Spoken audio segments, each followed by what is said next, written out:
The homie J9, Real 92.3. I'm in here with special guests, man. One of the dudes that I've been listening to for a while already. Shout out to my girlfriend for putting me on this dude, you know what I'm saying? Because, the ladies love you, dog. You know what I'm saying? Shout out to King Lil G in the house. What's up, man? Yeah, much love, brother. I'm right here representing Los Angeles to the fullest, still on the grind.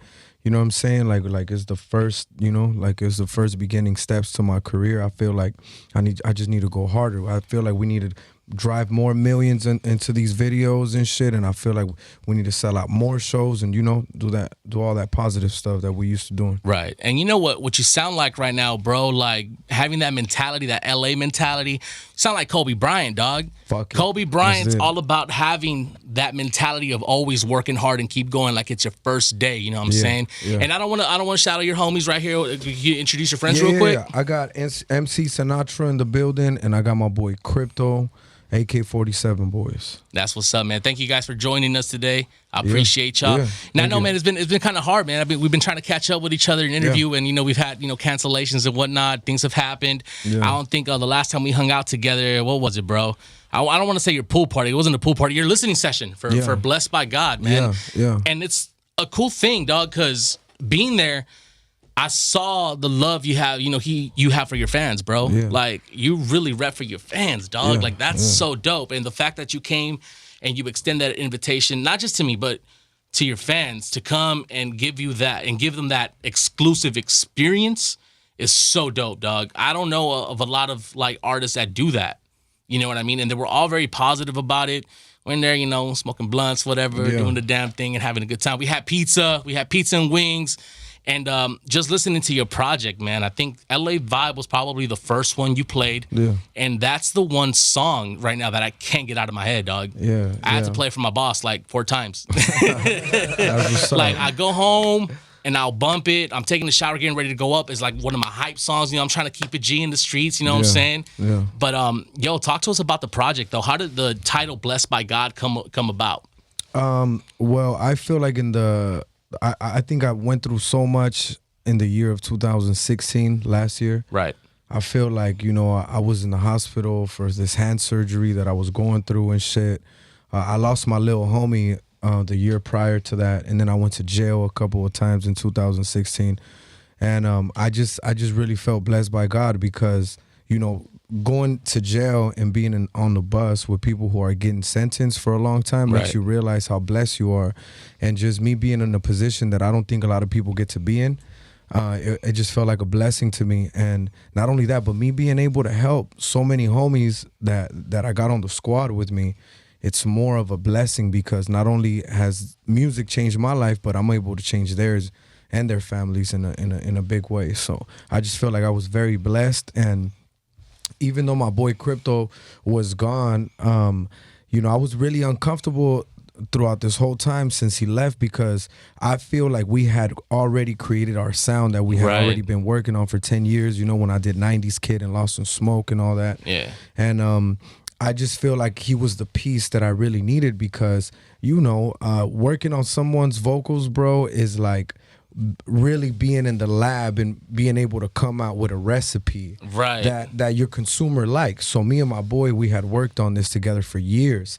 And I mean, I'm not sure how other artists do it. I'm sure they're able to develop the same thing with other engineers, but it'll take time. It'll take a lot of time of understanding how the voice is supposed to go. So anyways, I just needed my boy. And through this Blessed by God project, man, I try to do my best, the best that I could to be underground as well, because I feel like my music is underground. You know what I'm saying? I've never tried to make commercial music or nothing like that. And there's no real reason for it. I just like hip hop. You feel me? Like I'm influenced. You do it for the love. I'm influenced by hip hop. I can't really be influenced by, kids that are doing drugs that we didn't even do in our time when we were turning up. You know what I'm saying? Now they're doing pain pills and fucking NyQuil and shit. Back in the days, we was doing other types of shit.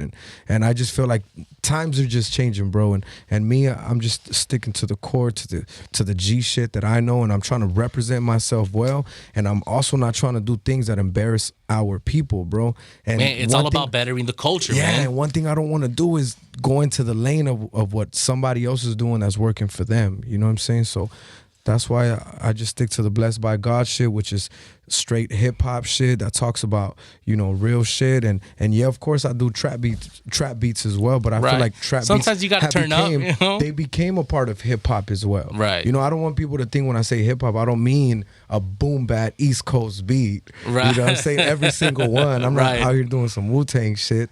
Nah, what I mean by hip hop is the essence of it, the culture behind it, you know? And trap has became a part of hip hop culture.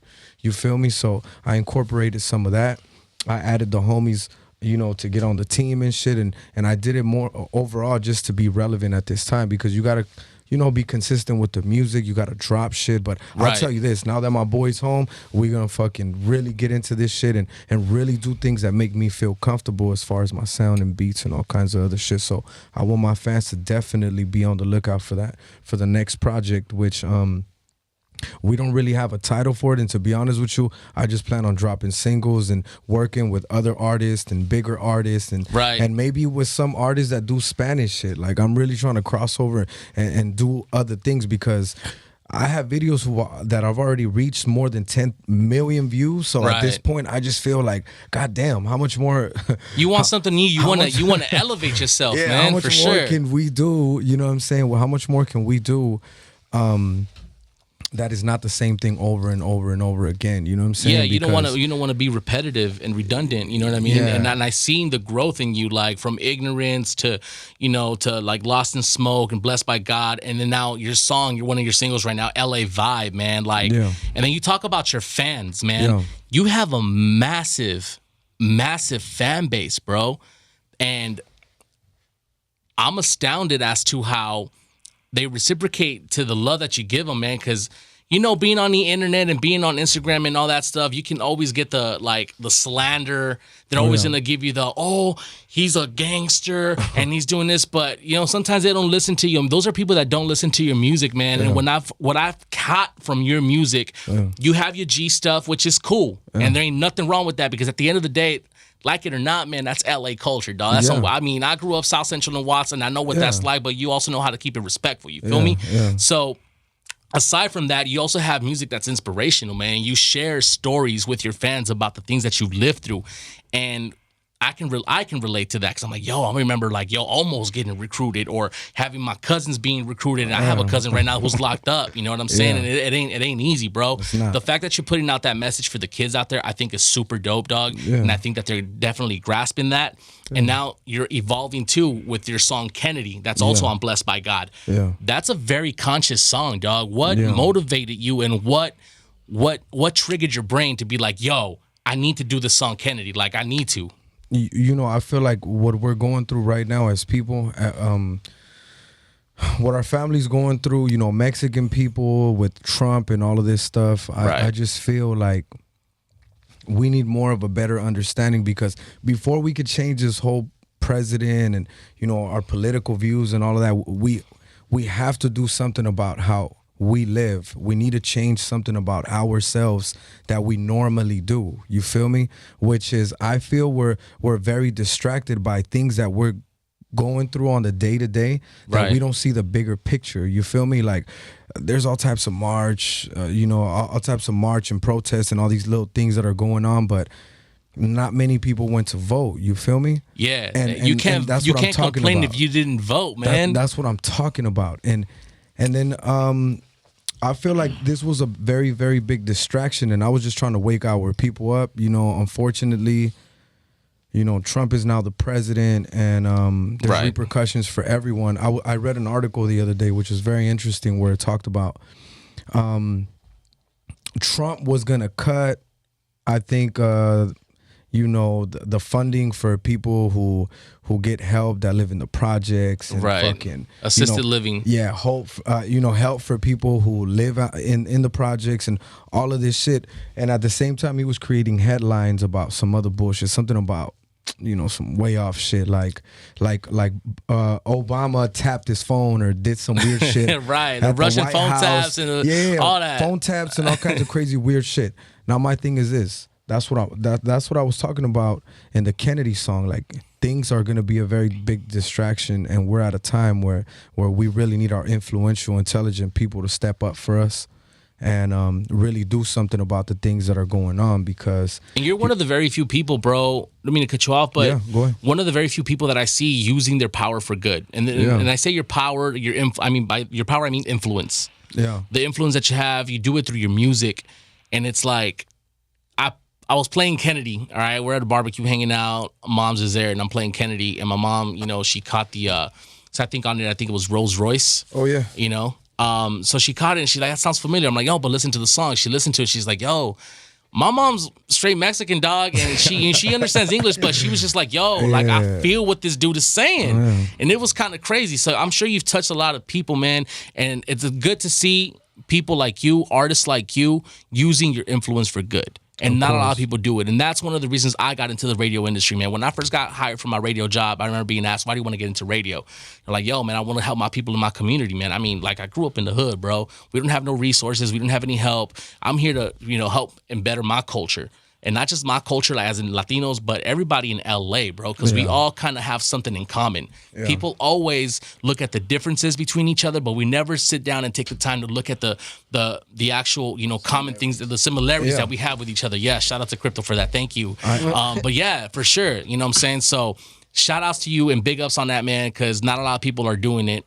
Now, earlier you were talking about crossing over, and I think we've had this conversation through text where you're like, yo, you want to cross over and mingle with other artists and stuff. What do you think are the benefits of that? And second, what artists you would see yourself collaborating with? Well, I would love to collaborate with LA artists, period.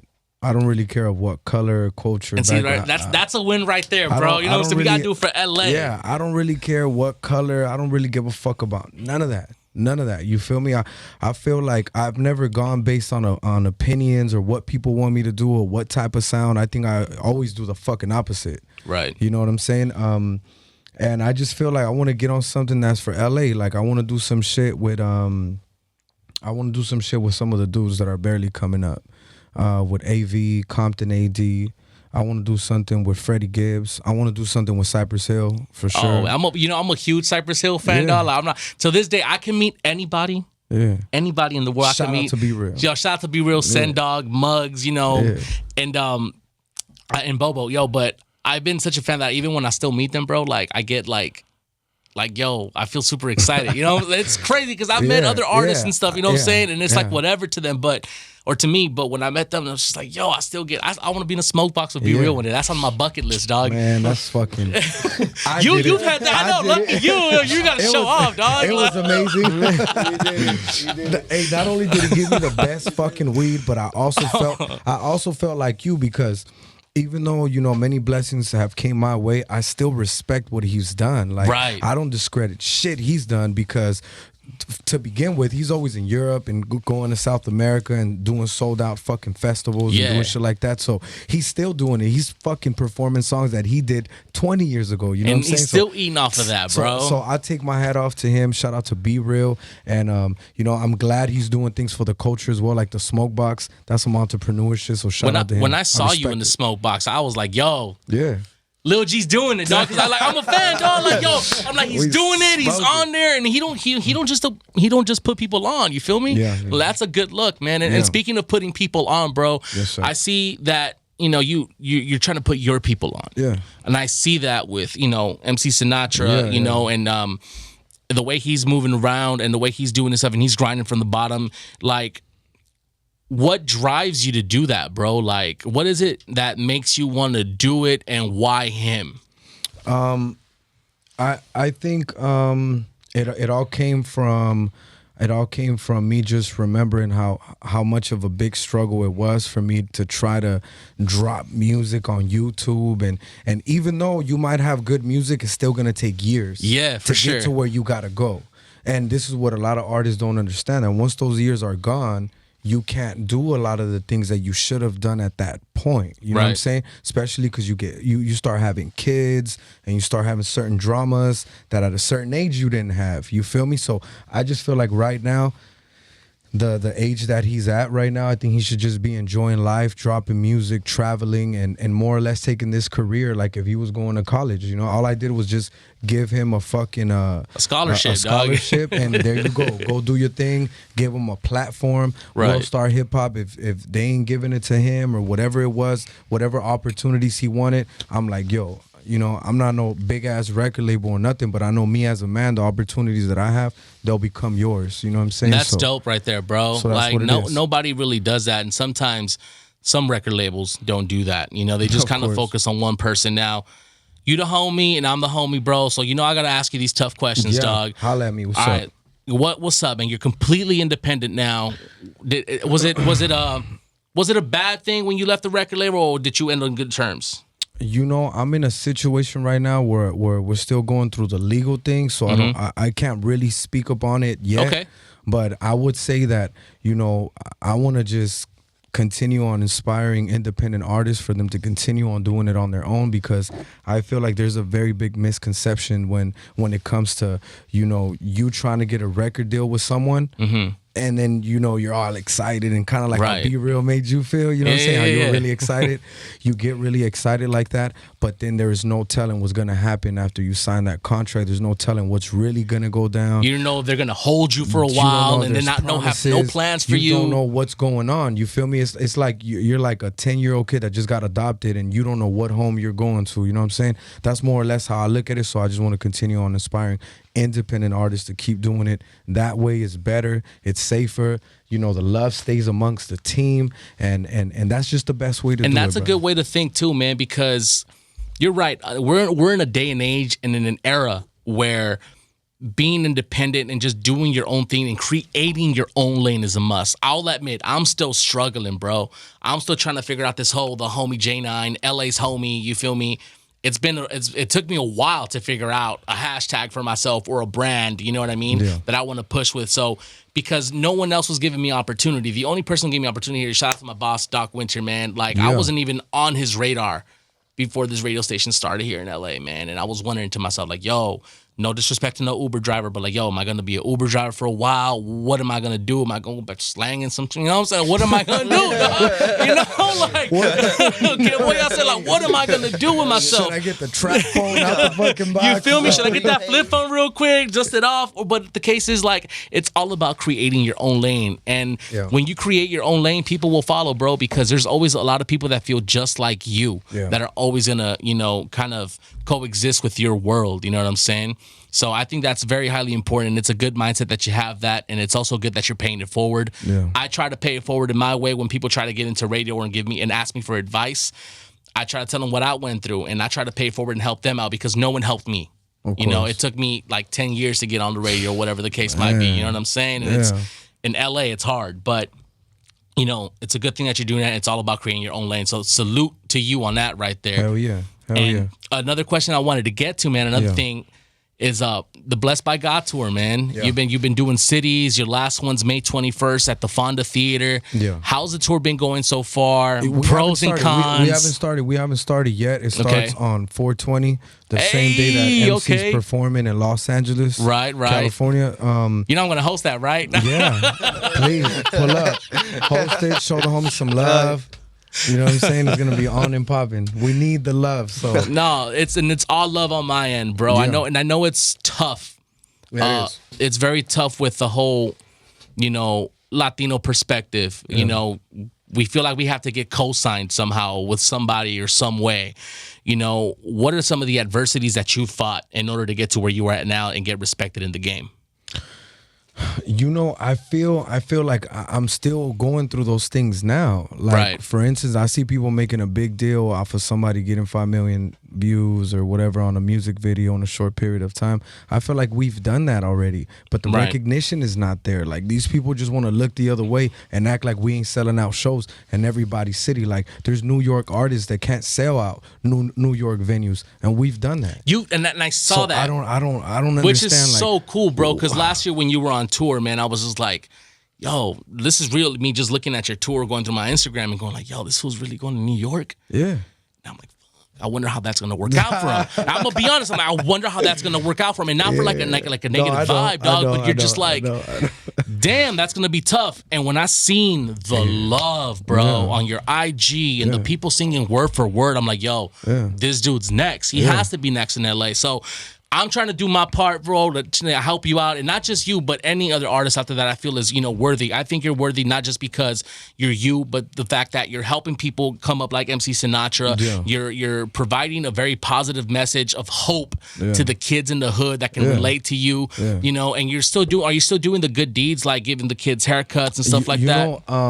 I've really been busy with a whole lot of legal work and shit, and like I said, priorities. This year, and the year before that one, I've been going through just too many things that really hasn't gave me the chance and opportunity to go to a city and post up all day and give love to the little kids like how I used to before, especially because I feel like I've been through some things that made me think twice about, damn, man, I'm over here trying to really like look out for the community, and then these police officers want to attack me in the city where I was giving the most love to them at. Like, I really didn't understand that. Like, I almost felt like I was being harassed by them at a certain point because of all the love that I was giving to the community. So it just got real weird for me, and that's something that I'm still trying to understand. I'm still trying to understand how they were trying to paint this picture of me of being such like a, whatever the fuck they was trying to paint a picture of me of. And, like you're saying blessings. And I'm over here like saying like, what? Like, I don't understand. Like they've seen me give away turkeys and free haircuts and give advice to these kids.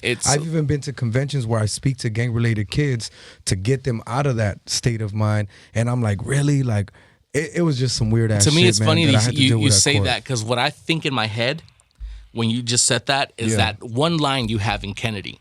Yeah. When you ask the government what the hell they're feeding us, and then you said they'll probably try to paint me a picture of, I don't know the exact lyric, you know what I mean? But they're trying to paint me a picture of like me being a hoodlum. They'll probably put me on the front page and say I'm a hoodlum. Yeah. And I'm just like, that's probably because they do that to a lot of people, man. Yeah. It's crazy that you're fighting that right now. That's exactly what I went through. So I mean, I'm not going through it no more, thank God. Now I'm moving forward and more or less, we have adversities within the hip hop game, right? But we also have adversities as far as being a businessman, because no one ever told me about getting no fucking CPA or getting a fucking lawyer to defend me against certain things, and that's the type of shit that I'm barely learning now. I met your lawyer, by the way, cool person.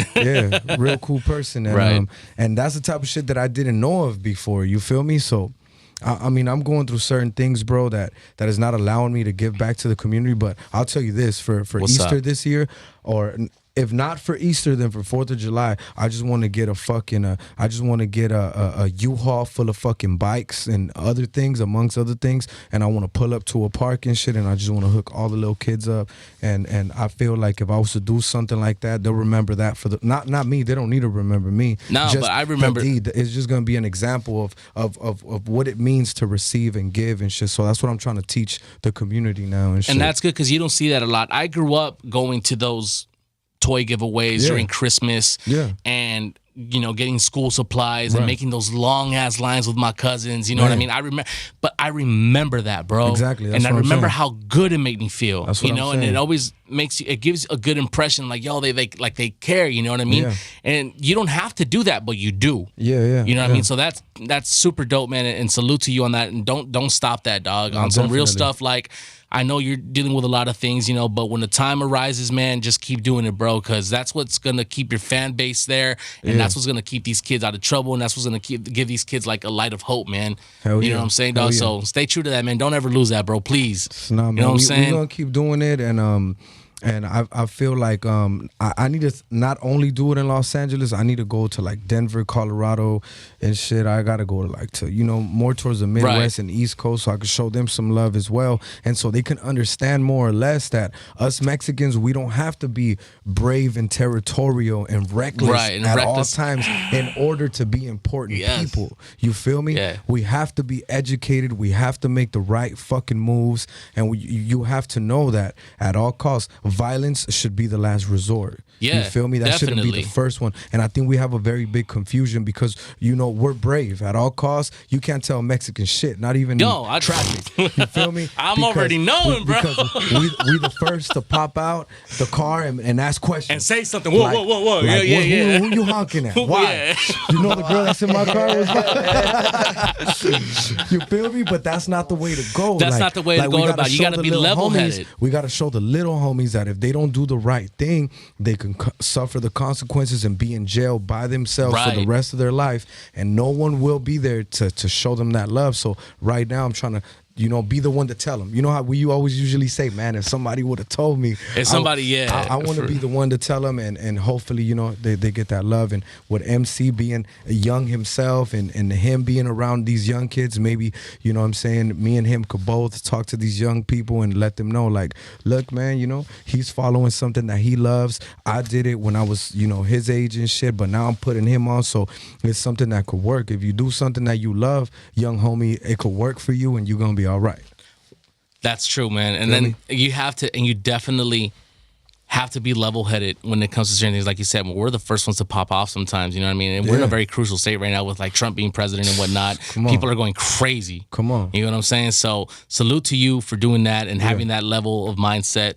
Now, I know it's a little hard because they're always gonna say, "Oh, it's cholo," but it's because they don't know, bro.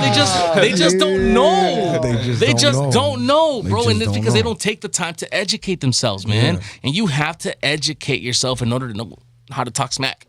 Exactly. You know, if you want to talk smack, you better learn some. You know what I'm saying? You can't just be out there just blabbering and going crazy and talking. You know what I mean? So moving forward, though, man. I've seen you grow. Yeah. How do you see yourself in the next couple of years? I feel like the following year I'm gonna tour Mexico and South America only because I feel like it's been long overdue. Right. I'm gonna tour that area first, and then. Now, do you have a fan base in Mexico already? Yeah, I have a very, very strong one. I mean, I don't know how when I've only done like a few parts of Spanish in some of my songs, like sprinkled around. Right. But I think just that made them engaged to me and shit. Right. So I'm gonna tour South America, Mexico first. Then I'm gonna go to Europe. And then Asia and shit. So I'm just going to occupy myself and become an international artist. I've heard and I've seen a lot of people be very successful in Asia. Yeah. Like Asia, Thailand, Japan. They embrace the hip-hop culture. Yeah. And I know one of the dudes that comes here around the studio from the DJ Cause. Yeah. He's really into the whole like 90s hip hop and like new West Coast hip hop. Yeah. So he knows about you. I think he might even put you on a couple of his mixtapes or whatever. But yo, you can make a big living out there. Like, I didn't know how huge the market was out there, dog. Yeah, definitely. It is crazy. Yeah, and I'm very excited to just go show my skill, because one thing that I don't want to do is just be traveling to these countries because of my image. I want them to know that there's certain things that there's a message to your music that I'm saying that are very important, and there's substance with our music. So that's what I want to really bring. You know what I'm saying? Overall. So, and you know what, I wanted to ask you a question and kind of bring it back to the whole like knowing or knowing how to be level-headed and stuff like that. Right. Now, was it a challenge for you? Because it was a challenge for me, like, to disassociate yourself from certain friends. Because for me, it was a challenge because I was too whitewashed, quote unquote, for the homies in the hood, but I was too hood for the homies that weren't in the hood. Did you ever find yourself fighting that battle where you feel like you kind of had to please both? Like, Lil G's trying to get on, trying to do his business. He don't care about us no more. I'm not saying that they say that or whatever, but have you encountered that? Yeah, no, I feel whether it was hip hop or whether I'm hood or I'm from the suburbs or whatever, I think everyone goes through this, bro. I think that the second that, you know, let's say for instance, this was sports and I was just focused on trying to make it to the team, and suddenly I'm not being with the people on the block no more. Right. They're gonna start feeling some type of way. They're gonna start saying, fuck that team. You know what I'm saying? Yeah. Hey, bro, you don't need to show up today. Like, you good. Come on, let's just kick it. Everyone is gonna feel like that, but I definitely have went through that. But I've been so focused on my passion and what I want to do, bro, that I tell myself, man, if I'm good with God, I don't really need to explain anything to nobody. You feel me? I know who I am as a man, and I don't need to prove myself to the next man that's probably living at home with his parents, or maybe doesn't doesn't have the opportunity that I have. You know, maybe if I get into a good position, maybe shit, I could change his life. If he don't hate me long enough, you know what I'm saying? Maybe I could change his life and we could be in a better situation. But man, I've gone through that, and I want to let my young little homies out there know that if they're ever in a situation like that, it doesn't really matter. You know what I'm saying? These people, we all have our destinies and our passions for what we want to do. Some of us have a passion of being a cowboy and a bad guy, and those people will go to where they need to go. You feel me? And when you want to do music and you want to provide for your family, that's where you're gonna go. Yeah. So there's no in between. That's just what it is. And shit, God bless to everybody. Let them do what they want to do, and let us live how we want to live. Just keep it pushing. You feel me? So hell yeah, I've been through it, and I just want to let my little homies know, stay strong, and you gonna go through shit like that. Just stay strong. Stay strong, man. Hell yeah. We gonna end it on a positive vibe, on an LA vibe. On an LA vibe. You know what I mean? Bro, honestly, dog, I'm proud of you, bro. I know it's not easy being independent. I know it's not easy being in this hip hop game. Yeah. And you know, I commend you. I salute you, and I see the good things that you're trying to do. And if you stay consistent, man, things are gonna happen for you, dog. It's only a matter of time. Thank you. I know it's a little hard to be patient sometimes. You know, because as Mexicans, sometimes we get impatient. It's good. You know, like I don't feel like there's nothing else that I'm searching for. That I'm searching for besides what I've already accomplished and going through the places that I've been. Man, I've been super blessed, and I'm just gonna continue on doing my thing with my team that I love and I appreciate to the fullest. Shout out to my boy Memo and all the AK-47. What up, Memo? You know what I'm saying? My boy Mikey on San Carlos Avenue on the block still. Shout out to that young homie. He wants to be a skater. I'm going to help him out, make his dreams come true. And shout out to all our boys, you know what I'm saying? South Central, fucking downtown LA, Southgate, Pacoima, 818. Shout out to everybody. Much love. King Lil G. Make sure you guys subscribe and look at the videos. Yeah, where can they find you, bro? Where can they find your music? Where can they get you? Where can they get a hold of you? They could listen to they could listen to all my music. Just search King Lil G, and everything comes up. YouTube, fucking Twitter, all Facebook, the social media outlets. Everything just King Lil G. And yeah, shout out to the whole squad. Drummer, AK-47 boys, MC, Crypto. We out. That's what's up, man. Thank you so much for being here, bro. Yeah. Honestly, truly appreciate it. And one thing before we leave, I gotta ask you a question. Yes, sir. It's all about motivation and stuff, and I'm just because I'm a huge Kobe Bryant fan. So shout out Kobe Bryant. Have you seen Kobe Bryant's Muse? No, I have not. I highly recommend it that you watch it. When I saw it, it remotivated me again to just kind of do my own thing, to see the guy's mindset work and the way he wants to pursue and be great and win championships or whatever is what molded my mentality to be great and do what I want to do. You know what I mean? So, dog, you need to watch it full. Watch it. He and lost motivate all his you. friends. You know, Sure. hey, roll one up. He lost roll one up, blaze it, watch it, sit down and kick it. I guarantee you, you're probably going to hit the studio after that, dog. Hell yeah. I'm with it. I'm going to watch it. Los Angeles, we out. MC Sinatra, thank you. Yeah. You know, my homeboy Crypto, the homie Memo. Let my boy you, MC Sinatra say some things. Yo, what's up, MC? Maybe he wants to give a shout out to a girlfriend out there. I don't fucking know. Come on, MC. Can we bring it up right now? Because this was off camera before. Can we bring it up? Let's not bring it up. Let's not bring it up. But yo, all I want to say is then thank you. Good luck to you on there. I see you growing, and I see you, you know, going into being something dope, bro. Like your product is dope, your music is dope, and you as an artist, I see the newness in you, but I also see that you're willing to learn and you're willing to, you know, take what you've learned and apply it to your daily life, man. So if there's anything you want to say, you can say now, bro. Hey, well, you know, it's MC Sinatra. Shout out to J9 for having me out here. Shout out to King Lil G and Crypto, you know, the big homies from AK-47 making this shit happen. You know, they brought me out from South Central, and I'm going to represent for South Central all the way into the dad, man. And that's the hometown right there for me, man. That's what's up, man. And rest in peace, J-Rocks in this motherfucker, too. R.I.P. J-Rocks, for real. Eternal. Yeah, long live J-Rock. You already know what it is. Yo, King Lil G, thank you. The whole AK-47 squad. Appreciate your time, man. Thank you, J9. I hope to make it to your next pool party, dog. It was lit last year. You got to broadcast live from the pool party. All right, man. Straight Thank up. you so much. LA's homie, J9, Real 92.3. LA, y'all know what it is, man. Shout out to King Lil G, AK-47 boys, man. We out this piece. Yeah, Later. we out.